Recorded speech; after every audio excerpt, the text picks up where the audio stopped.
आप तुरंत ही ये जान पाएंगे कि आपकी इच्छाएं ही आपके जीवन की व्याख्या है। कुछ पाने से मेरी सफलता, कुछ ना पाने से मेरी निष्फलता ही आपका परिचय। अधिकतर लोग ऐसे जीते हैं कि स्वयं भीतर से मरते रहते हैं, किंतु अपनी इच्छाओं को नहीं मार पाते। इच्छाएं उन्हें दौड़ाती हैं जिस प्रकार मृगतृष्णा मृग को दौड़ाती है, परंतु इन्हीं इच्छाओं के गर्भ में ही ज्ञान का प्रकाश है। कैसे? जब इच्छाएं अपूर्ण रहती और टूटती हैं, तब वहीं से ज्ञान की किरण प्रवेश करती है मनुष्य के हृदय। ना, ये कथा नहीं है केवल इच्छाओं के संघर्ष, नहीं है केवल महत्वाकांक्षाओं से जन्म लेने वाले भयावह रक्तपात। ये कथा है इच्छाओं के गर्भ से उदित होते हुए ज्ञान।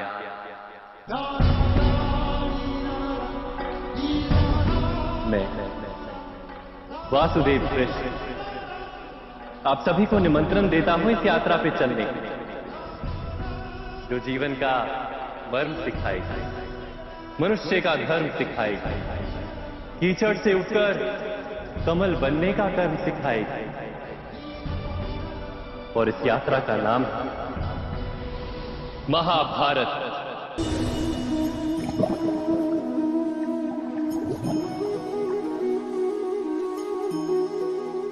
इस संसार में आने वाला प्रत्येक बालक संपूर्णतः संस्कार रहित होता है।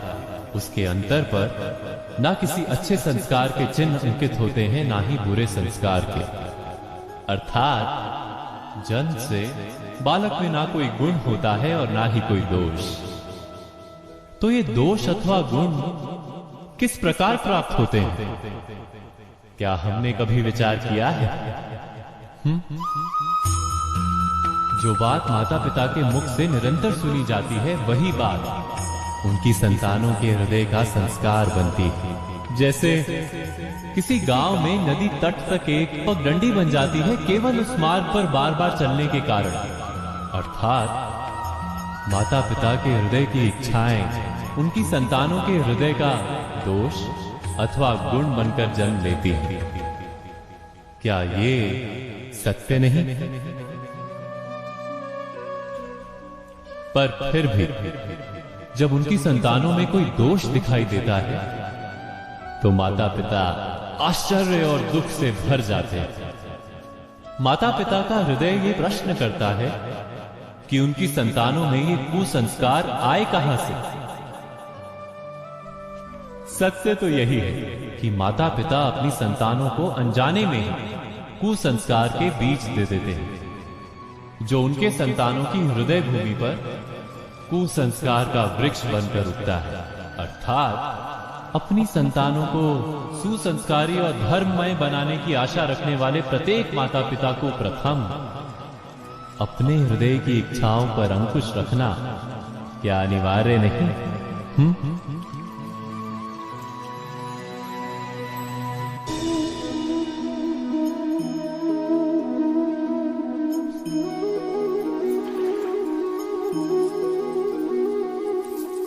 पिता सदा ही अपने संतान के सुख की कामना करते हैं, उनके भविष्य की चिंता करते रहते हैं।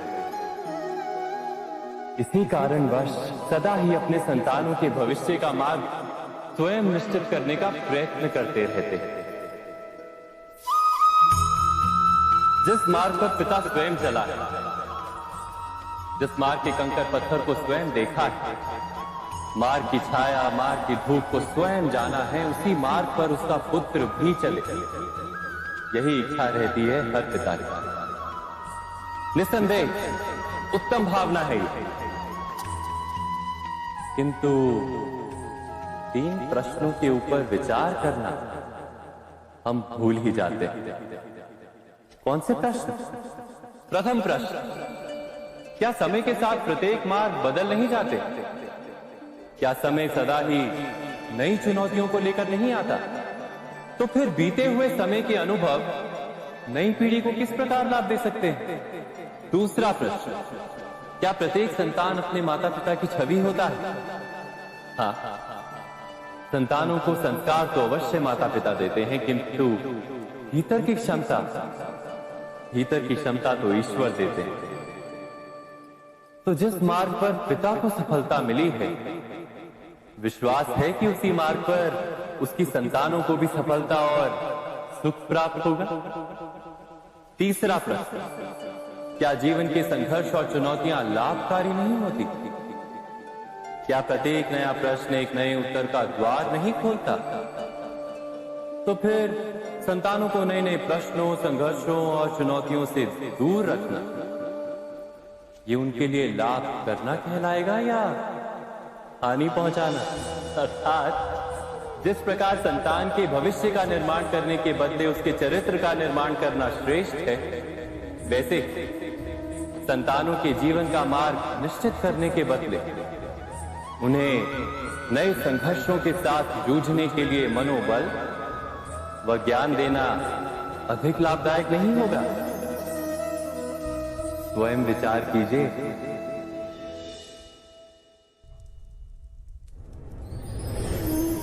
पूर्वजों की इच्छा, आशा, महत्वाकांक्षा, क्रोध, बैर, प्रतिशोध, यही सब आने वाली पीढ़ी की धरोहर बनते हैं। माता पिता अपनी संतानों को देना तो चाहते हैं समस्त विश्व का सुख, पर देते हैं अपनी पीड़ाओं की संपत्ति।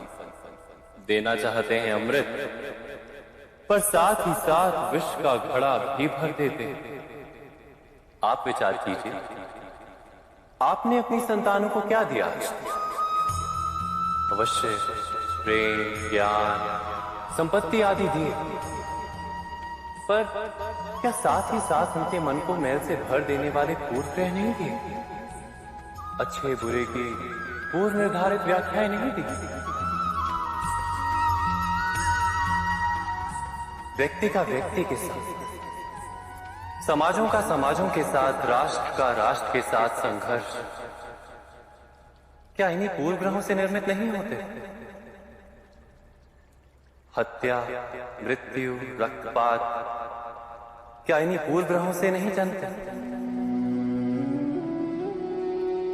अर्थात माता पिता अपनी संतानों को जन्म के साथ मृत्यु का दान भी देते हैं, प्रेम के प्रकाश के साथ साथ घृणा का अंधकार भी देते हैं, और अंधकार मन का, हृदय का या वास्तविक,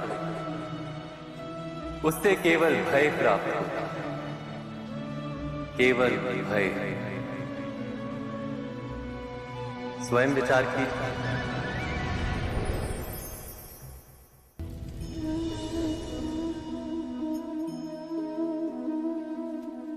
मनुष्य का स्वभाव है कि वो स्वयं को, अपने परिवार को, अपनी संतानों को अधिकतम सुख प्राप्त हो ऐसी इच्छा रखता है।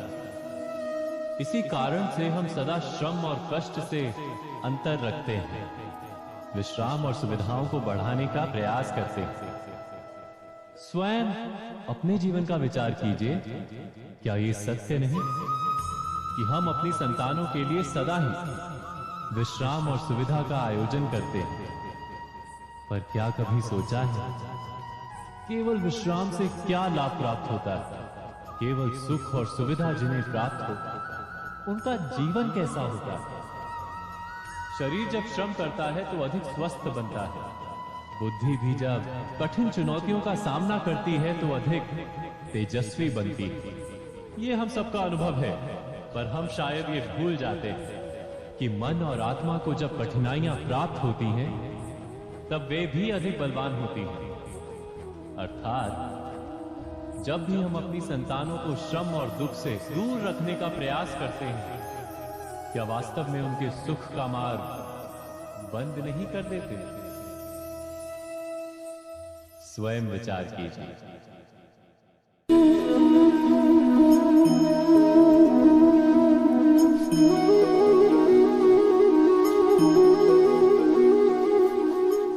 संतानों के भविष्य को सुख से भरने का प्रयत्न करना, यही हर माता पिता का प्रथम कर्तव्य होता है।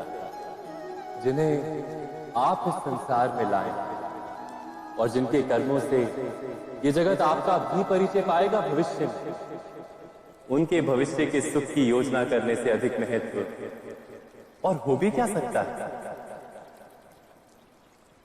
किंतु सुख और सुरक्षा,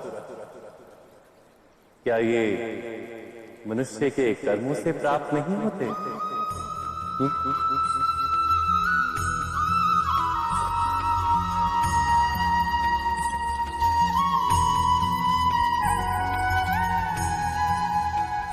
माता पिता के दिए हुए अच्छे या बुरे संस्कार, उनकी दी हुई योग्य अथवा अयोग्य शिक्षा, क्या आज के सारे कर्मों का मूल नहीं? संस्कार और शिक्षा से बनता है मनुष्य का चरित्र। अर्थात माता पिता अपनी संतानों का जैसा चरित्र बनाते हैं, ऐसा ही बनता है उनका भविष्य। किंतु फिर भी अधिकतर माता पिता अपनी संतानों का भविष्य सुरक्षित करने की चिंता में उनका चरित्र निर्माण का कार्य भूल ही जाते हैं। वस्तुतः जो माता पिता अपनी संतानों के भविष्य की चिंता करते हैं, उनकी संतानों को कोई लाभ नहीं होता।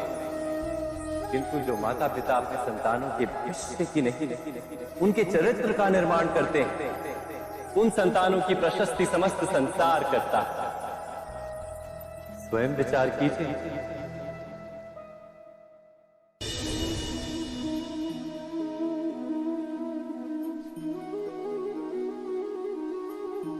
एक ही गुरु के पास शिक्षा प्राप्त करने वाले सारे शिष्य एक समान विद्या प्राप्त नहीं कर पाते। सारे शिष्य गुरु की बातें सुनते हुए अवश्य दिखाई देते हैं, उनकी पूजा करते हुए दिखाई देते हैं, किंतु एक समान विद्या प्राप्त नहीं कर पाते। क्या कभी विचार किया है ऐसा क्यों होता है? सत्य तो ये है कि विद्या प्राप्त ना कर पाने वाले शिष्य समर्पण का दिखावा तो करते हैं, किंतु समर्पण का वास्तविक अर्थ नहीं समझ पाते। गुरु के चरणों में फूल चढ़ाने अथवा गुरु का आदेश मानने मात्र से क्या समर्पण सिद्ध होता है? नहीं। समर्पण का वास्तविक अर्थ है जब गुरु के प्रति मन में कोई संदेह न रहे, गुरु के मुख से आदेश निकले उससे पूर्व शिष्य उस कार्य को पूरा करे। गुरु के विचारों के साथ शिष्य के विचार एक हो जाए। शिष्य जब तक अपने गुरु में ब्रह्मा विष्णु महेश इनके रूप ना देखते, तब तक उसका समर्पण सत्य नहीं। वास्तव में समर्पण किसी कार्य का नाम नहीं, समर्पण तो हृदय की भावना और मन की स्थिति का नाम है। अर्थात हमारे अज्ञान में क्या दोष केवल हमारे मन का नहीं? स्वयं विचार कीजिए।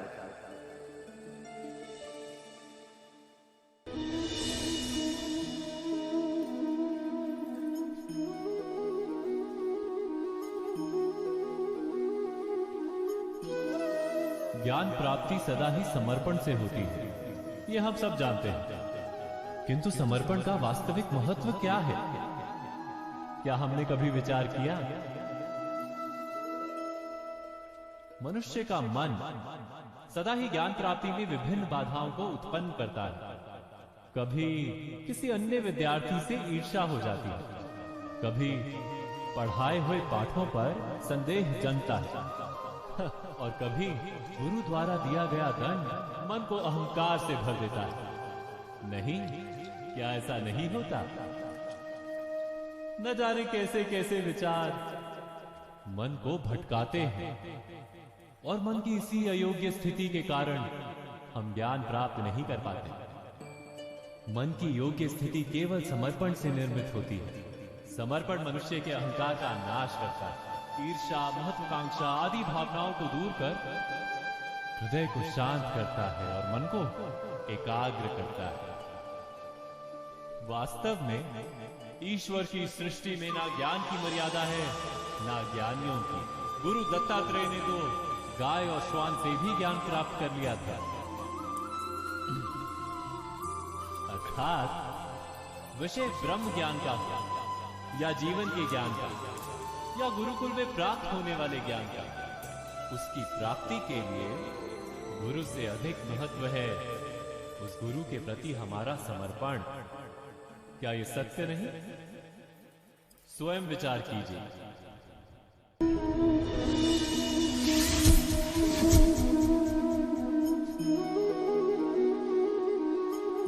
श्रेष्ठता का क्या अर्थ है?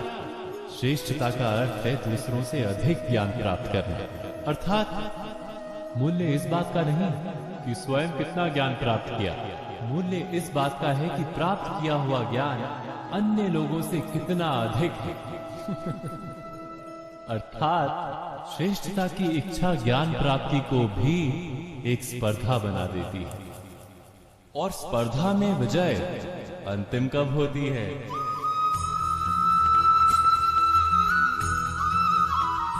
कुछ समय के लिए तो श्रेष्ठ बना जा सकता है, किंतु सदा के लिए कोई श्रेष्ठ नहीं रह पाता। फिर वही असंतोष, पीड़ा और संघर्ष जन्म लेता है। किंतु श्रेष्ठ बनने के बदले यदि उत्तम बनने का प्रयत्न करें तो क्या होगा? उत्तम का अर्थ है कि जितना प्राप्त करने योग्य है वो सब प्राप्त करना, किसी से अधिक पाने की इच्छा से नहीं, मात्र आत्मा की तृप्ति हेतु कुछ प्राप्त करना। उत्तम के मार्ग पर किसी अन्य से स्पर्धा नहीं होती, स्वयं अपने आप से स्पर्धा होती है। अर्थात उत्तम बनने का प्रयत्न करने वाले को देर अबेर सारा ज्ञान प्राप्त हो जाता है, बिना प्रयत्न के ही वो श्रेष्ठ बन जाता है। किंतु जो श्रेष्ठ बनने का प्रयत्न करता है वो श्रेष्ठ बने या ना बने, उत्तम कभी नहीं बन पाता।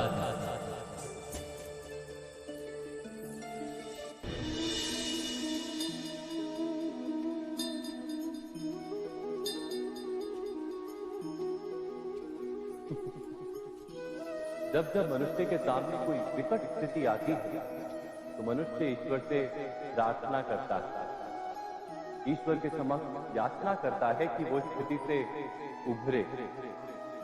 किंतु इस प्रार्थना का वास्तविक रूप क्या है? क्या ये हमने कभी विचार किया?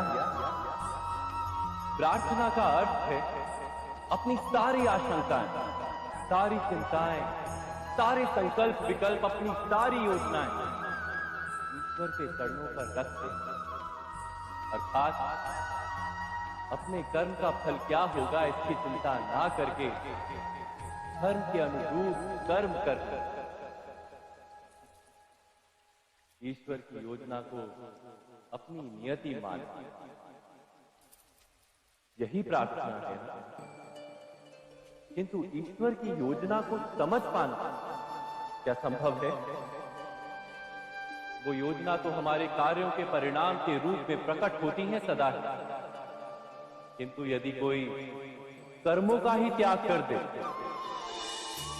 क्या वो प्रार्थना है? वास्तव में कर्म ही जीवन और फल के प्रति मोह ना रखना ही सच्ची प्रार्थना।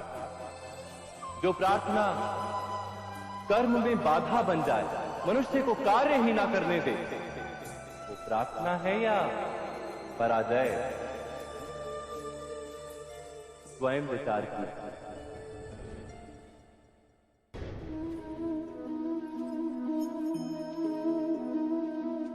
मनुष्य के जीवन का चालक है भय। मनुष्य सदा ही भय का कारण ढूंढ लेता है।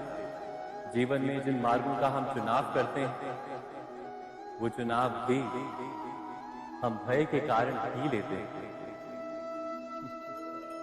किंतु क्या ये भय वास्तविक होता है? विचार कीजिए।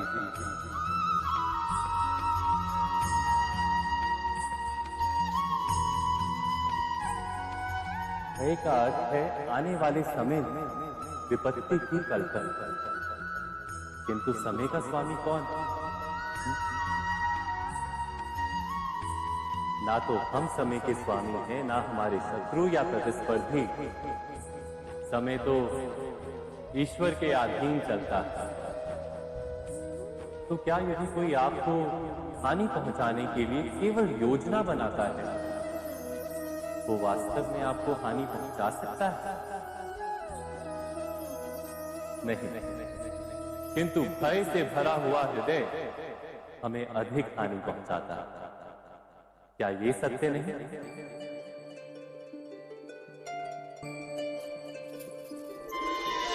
विपत्ति के समय भयभीत हृदय अयोग्य निर्णय करता है और विपत्ति को अधिक पीड़ादायक बनाता है, किंतु विश्वास से भरा हृदय विपत्ति के समय को भी सरलता से पार कर जाता है।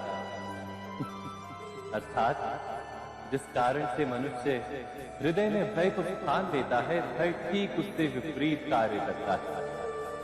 क्या ये सत्य नहीं? स्वयं विचार कीजिए।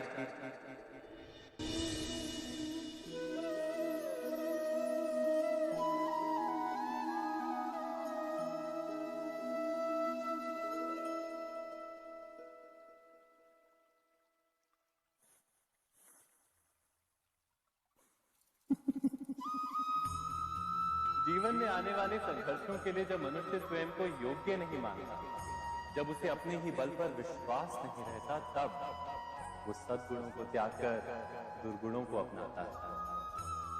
वस्तुतः मनुष्य के जीवन में दुर्जनता जन्म भी तब लेती है जब उसके अंतर में आत्मविश्वास नहीं होता। आत्मविश्वास ही अच्छाई को धारण करता है। ये आत्मविश्वास है क्या?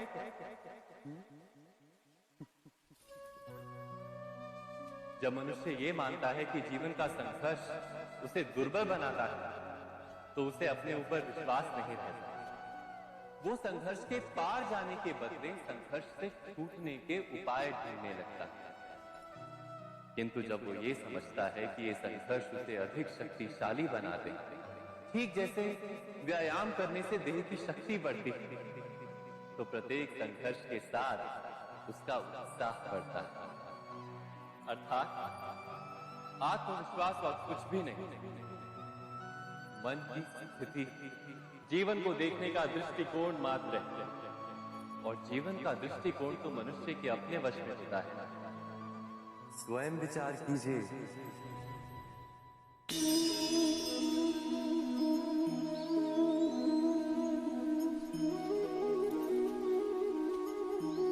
जब अपने किसी अच्छे कार्य के उत्तर में दुख प्राप्त होता है अथवा किसी को उसके दुष्कार्य में सुख मिलता है, तो मन अवश्य ये विचार करता है कि अच्छा कार्य करने का, धर्म के मार्ग पर चलने का तात्पर्य क्या है।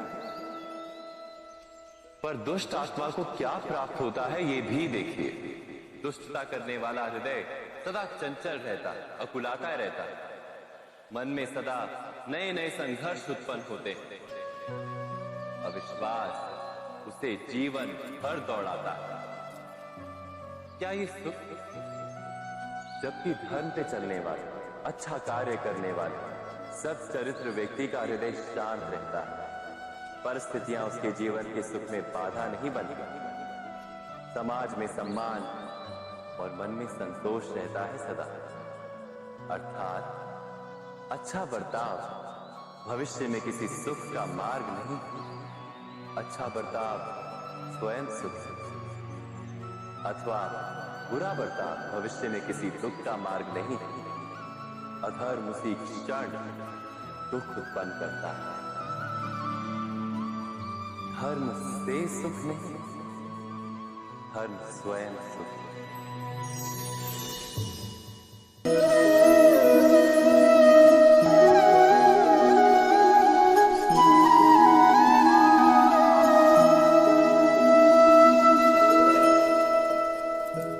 जब किसी व्यक्ति को किसी घटना में अन्याय का अनुभव होता है, तो वो घटना उसके अंतर को झकझोर देती, समस्त जगत उसे अपना शत्रु प्रतीत होता है। अन्याय लगने वाली घटना जितनी बड़ी होती, मनुष्य का हृदय भी उतना ही अधिक विरोध करता है। उस घटना के उत्तर में वो न्याय मांगता है, और ये योग्य भी है। वास्तव में समाज में किसी भी प्रकार का अन्याय व्यक्ति की आस्था और विश्वास का नाश है। किंतु